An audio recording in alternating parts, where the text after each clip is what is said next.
আপনাদের সরাসরি piece world থেকে ছবিটা দেখাচ্ছিলাম, যেখানে এই মুহূর্তে একেবারে প্রস্তুতি শেষ পর্যায়ে, যেখানে এই মরণোত্তর দেহ নিয়ে যাওয়া হবে এই পিস ওয়ার্ল্ড থেকে সরাসরি বিধানসভাতে। আর এই মুহূর্তে বিধানসভার ছবিটা আপনাদের দেখাবো এবং বিধানসভাতে এই মুহূর্তে কি প্রস্তুতি রয়েছে সেই ছবিটা আমরা আপনাদের সামনে তুলে ধরবো। আপনাদের জানিয়ে রাখি, প্রাক্তন মুখ্যমন্ত্রী বুদ্ধদেব ভট্টাচার্য তিনি তাঁর দেহ এই মুহূর্তে রাখা হয়েছে পিস ওয়ার্ল্ডে। পিস ওয়ার্ল্ড থেকে সরাসরি বিধানসভাতে নিয়ে যাওয়া হবে তাঁর দেহ।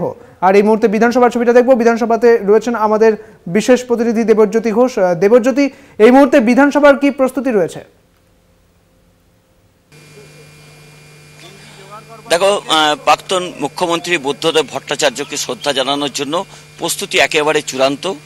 11টার সময় নির্ধারিত সময় অনুযায়ী অভিষেক বন্দ্যোপাধ্যায় আজকে তিনি বিধানসভায় আসবেন তাকে শ্রদ্ধা জানানোর জন্য। এবং অত্যন্ত গুরুত্বপূর্ণ, পিস ওয়ার্ল্ড থেকে মরদেহ কিন্তু 11টার কিছু আগেই এখানে নিয়ে আসা হবে এবং 11টা থেকে 11টা 30 পর্যন্ত, অর্থাৎ আধ ঘন্টা এখানে মরদেহ শায়িত থাকবে।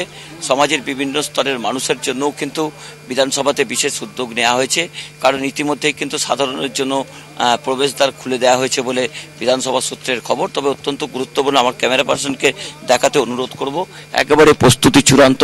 বিধানসভার স্পিকার বিমান বন্দ্যোপাধ্যায়, বিধানসভার মার্শাল থেকে শুরু করে পদস্থ আধিকারিকরা সকলে উপস্থিত হয়েছেন।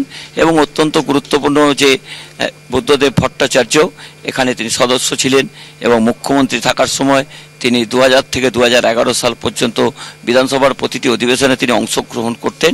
সেই বুদ্ধদেব ভট্টাচার্যকে স্মরণ করতে বিধানসভায় প্রস্তুতি একেবারে তুঙ্গে। সবচেয়ে গুরুত্বপূর্ণ কিন্তু তৃণমূল কংগ্রেসের পক্ষ থেকে প্রথম সারির নেতৃত্বরা যেমন উপস্থিত থাকবেন, তেমনি কিন্তু অভিষেক বন্দ্যোপাধ্যায় তৃণমূল কংগ্রেসের সর্বভারতীয় সাধারণ সম্পাদক, তিনিও কিন্তু আজকে বিধানসভায় তাকে শ্রদ্ধা জানাতে আসবেন, যা অত্যন্ত গুরুত্বপূর্ণ। অভিষেক বন্দ্যোপাধ্যায় এর আগে একবারই মাত্র রাজ্যসভা নির্বাচনের সময় তিনি বিধানসভায় এসেছিলেন। এই নিয়ে তার জীবনে তিনি দ্বিতীয়বার বিধানসভায় প্রবেশ করবেন, যা অত্যন্ত গুরুত্বপূর্ণ। কারণ রাজ্যের মুখ্যমন্ত্রী মমতা বন্দ্যোপাধ্যায় গতকাল শ্রদ্ধা জানিয়েছেন। তিনি এই মুহূর্তে প্রশাসনিক কাজে তিনি ঝাড়গ্রামে রয়েছেন। সেই জন্যই কিন্তু দলের পক্ষ থেকে প্রথম সারির নেতা অভিষেক বন্দ্যোপাধ্যায় বিধানসভায় আসছেন, যা অত্যন্ত গুরুত্বপূর্ণ। অর্থাৎ রাজ্য সরকারের পক্ষ থেকেও কিন্তু তাকে একেবারে পূর্ণ রাষ্ট্রীয় মর্যাদায় তাকে শেষ শ্রদ্ধা জানানো হবে এবং সমাজের বিভিন্ন স্তরের মানুষ আসবেন। মাননীয় মুখ্যমন্ত্রী মমতা বন্দ্যোপাধ্যায় গতকাল শ্রদ্ধা জানিয়েছিলেন। সেই জায়গাতে আজকের বিধানসভায় এই উদ্যোগ অত্যন্ত গুরুত্বপূর্ণ, কারণ রাজ্যের মুখ্যমন্ত্রী মমতা বন্দ্যোপাধ্যায় এই কর্মসূচির জন্যই কিন্তু সিপিএম নেতৃত্বকে আবেদন করেছিলেন এবং সেই নেতৃত্ব তারা সাড়া দিয়েছেন এবং সেই মতোই কিন্তু রাষ্ট্রীয় মর্যাদায় আজকে তাকে শেষ শ্রদ্ধা জানানো হবে। অর্থাৎ গতকাল থেকে যেভাবে তার শেষ শ্রদ্ধা জানাতে সমাজের বিভিন্ন স্তরের মানুষ গেছিলেন, বুদ্ধদেব ভট্টাচার্য একজন রাজনৈতিকভাবে বিতর্কিত নেতা ছিলেন, কারণ তার বিভিন্ন বক্তব্য নিয়ে রাজনৈতিকভাবে বেশ কিছু বিতর্ক তৈরি হয়েছে। তার প্রশাসনিক সিদ্ধান্ত নিয়ে বেশ কিছু বিতর্ক তৈরি হয়েছে। রাজ্যের মুখ্যমন্ত্রীর সঙ্গে তার রাজনৈতিকভাবে বিভেদ থাকলেও প্রশাসনিকভাবে মুখ্যমন্ত্রী মমতা বন্দ্যোপাধ্যায় তার সঙ্গে সমস্ত রকম সম্পর্ক বজায় রেখেছেন এবং ব্যক্তিগত জীবনেও মমতা বন্দ্যোপাধ্যায়ের সঙ্গে তাদের পরিবারের একটা সম্পর্ক ছিল।